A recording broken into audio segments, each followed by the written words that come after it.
Sejak awal penjualan HP ini 5 bulan lalu, Samsung A55 ini udah turun sampai 1,2 juta.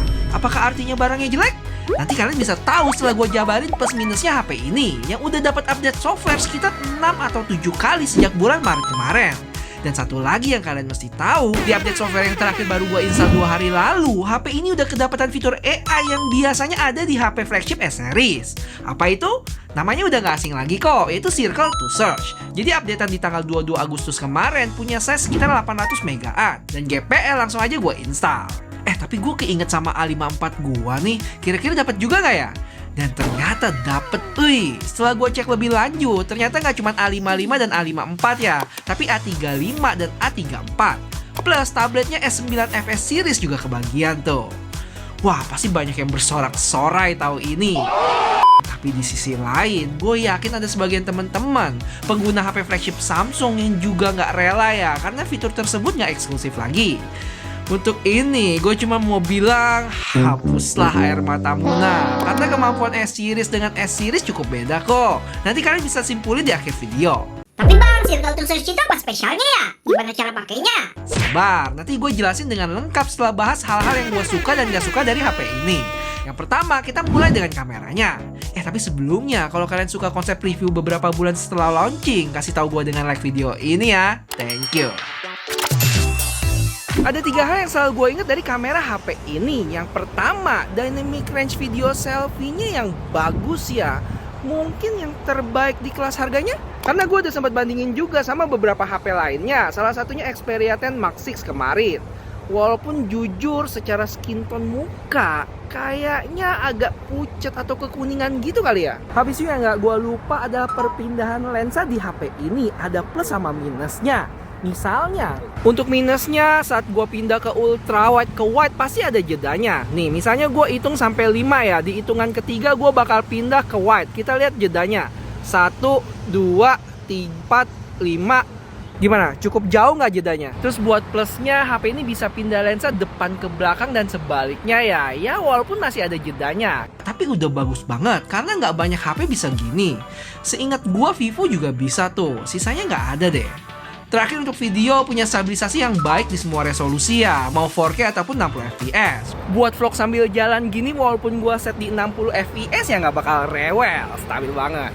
Sisanya kayak foto nggak usah diraguin lagi lah ya, punya karakter yang lebih cerah dan warnanya lebih keluar dikit. Lebih enak dilihat dan bisa langsung post di sosial media sih. Kamera udah, terus lanjut bentar ngomongin desain feel sebelum kita utak-atik Circle to Search-nya.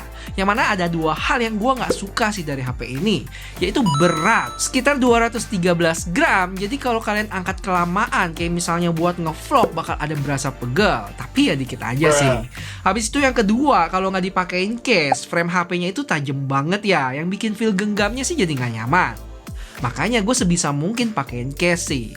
Buat yang kepo, case andalan gue di A55 ini dari Spigen ya, yang masih tergolong slim juga. Backnya pun cukup lembut. Cek deskripsi buat kepoin lebih lanjut.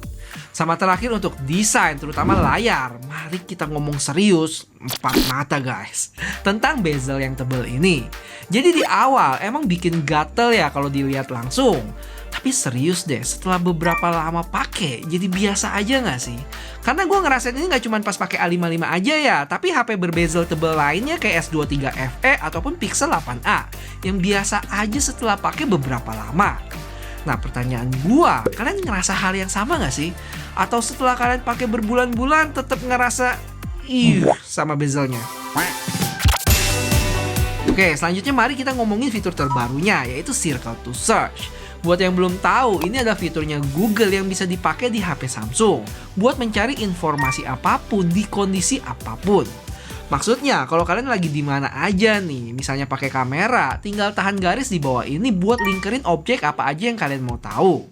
Atau kalau kalian lagi nonton video, tinggal tahan dan lingkerin lagi aja.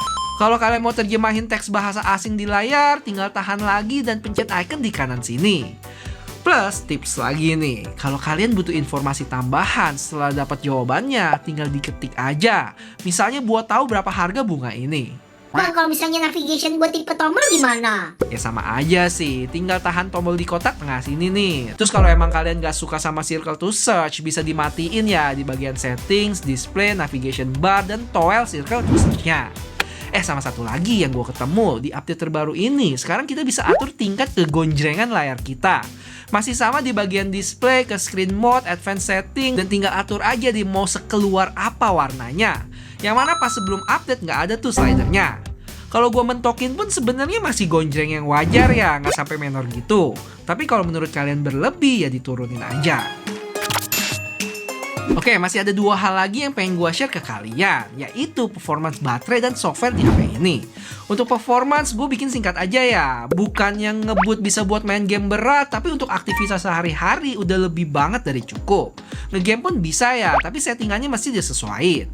Kalau baterai, menurut gue ini salah satu jualan utama HP ini sih, karena awet banget. Di tes gue kemarin, seharian pakai HP ini dapat SOT sampai 8 jam dengan penggunaan yang cukup berat juga. Sejaman pakai kamera dan total 3 jaman lebih pakai IG dan YouTube. Sempat ngegame juga dan lain sebagainya. Buat yang nggak percaya, kalian wajib tonton video ini deh, seru banget. Cuma kalau masalah charging ya gitu deh, udah mesti beli chargerannya sendiri, terus pas ngecas mentok di 25 watt lagi. Kurang lebih dari kosong sampai penuh gitu di sejaman lebih. Oke, terakhir dan selalu menjadi nilai plus dari HP-HP Samsung adalah softwarenya. Salah satunya kemampuan app gallery-nya yang bisa ngelakuin banyak hal. Kayak misalnya bikin timelapse buatan kalau ada foto dengan langitnya yang luas tuh. Bikin background efek untuk foto portrait jadi bisa atur cahayanya datang dari mana. Sampai objek erasernya yang no play. Bisa ilangin bayangan dan orang juga. Yang pakainya simple banget. Tinggal tap aja nanti bisa ke auto detect. Dari sisi keamanan juga ada Samsung Knox ya, dengan secure foldernya yang nggak usah gue jelasin lagi. Terus fitur auto blocker yang bener-bener bikin kita nggak bisa install Nggak bisa bahasa Inggris. app selain di Google Play Store ataupun Samsung Store. Habis itu buat kalian yang pengen A55-nya selalu dalam kondisi prima, bisa coba aktifin settingan ini deh. Di bagian device care, pilih auto optimization dan nyalain fitur auto restart-nya.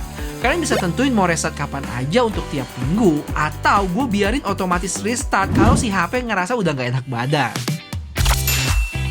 Oke, jadi apa yang gue suka dan sebel dari HP ini? Yang minus-minusnya dulu. Pertama, untuk desain dan feel, gue kurang suka sih framenya yang cukup tajam dan beratnya cukup berasa kalau dipakai dalam jangka waktu lama. Kalau bezelnya kayak yang gue bilang sebelumnya, tergantung kalian gimana lihatnya. Jadi gue netral. Habis itu untuk kamera, ya gue ngerti sih kalau ini mungkin terlalu muluk. Tapi kalau ada telefoto bakal lengkap deh. Karena untuk makronya gue juga jarang pakai sih. Sama skin tone selfie-nya yang semoga bisa diimprove lagi kali ya. Buat performance, buat gue sih aman ya. Bukan tipe yang gamers juga. Tapi buat kalian yang bener-bener nyari performance dan tutup mata sama hal lainnya dengan harga yang lebih terjangkau, bisa cek HP-HP dari Poco sih. Entah Poco F6 atau Poco X6 Pro. Nah, terus buat yang gue suka dari HP ini, terutama setelah 5 bulan, ya update softwarenya yang rajin banget. Nggak cuma perbaikan, tapi penambahan fitur kayak Circle to Search. Dan ini baru di 5 bulan awal ya. Support update di HP ini tuh masih ada 3,5 tahun lagi buat OS dan 4,5 tahun security. Kira-kira bakal dikasih fitur apa lagi ya ke depannya? Ada yang teman-teman ngarep nggak? Selebihnya gue suka desain minimalis dari HP ini ya, yang cakep, build quality mantep, overall kamera bagus, baterai badak, OS berlimpah fitur, dan terakhir harganya yang makin turun. Terakhir gue cek harganya ada di 5,2 juta. Cek link deskripsi buat detailnya ya. Gimana guys? Ada yang kurang dan kalian mau tambahin nggak? Coba keluarin unek-uneknya di komen deh. Gue penasaran pengen tahu apa aja suka duka teman-teman sama HP ini.